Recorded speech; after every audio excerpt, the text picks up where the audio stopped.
मेरा नाम नरेंद्र कथुरिया है। 2009 में भारतीय एक्सेल से मेरे पास एक प्रपोज़ल आया था कि साहब आप ये पॉलिसी कराएं, आपके जीवन के लिए बहुत बढ़िया रहेगी। और मैंने उनसे बात करने के बाद में 2 पॉलिसी से करवाई अक्टूबर 2009 के अंदर।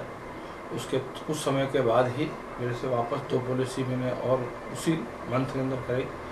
इस पॉलिसी के अंदर मुझे कहा गया था कि आपको एक ही बार प्रीमियम देनी है, उसी के आधार पर मैंने इनसे ये पॉलिसी कराई थी। लेकिन काफ़ी समय निकलने के बाद में जब साल व्यतीत होने आया तब मुझे पता लगा कि भाई ये पॉलिसियाँ वन टाइम नहीं है।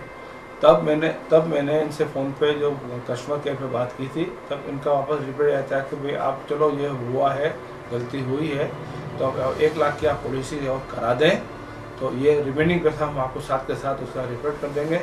और मेरे को जब डॉक्यूमेंट सारे मैंने पढ़ के लिख के सोच समझ के डॉक्यूमेंट साइन किए, उसके बाद में पता लगा कि सारे इन्होंने मेरे प्रपोजल चेंज कर दिए और सारे साइन भी मेरे झूठे कर दिए।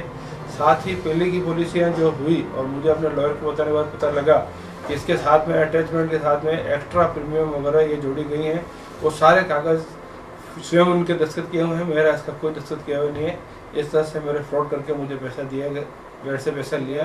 पूर्व में जो मेरे से 4 पॉलिसियाँ की गई थी उसमें मुझे जो इसमें प्रीमियम इन्होंने बढ़ाने के लिए इसमें लिखा है वो प्रीमियम बढ़ाई है, उसके लिए मेरे से कोई प्रपोजल साइन नहीं करा गए, जबकि ऐसी कोई बात बताई नहीं गई थी। और ये चारों प्रपोजल इन्होंने फर्जी साइन करके अपने प्रीमियम इन्होंने इसकी बढ़ाई है, इसकी मुझे कोई जानकारी नहीं दी गई है।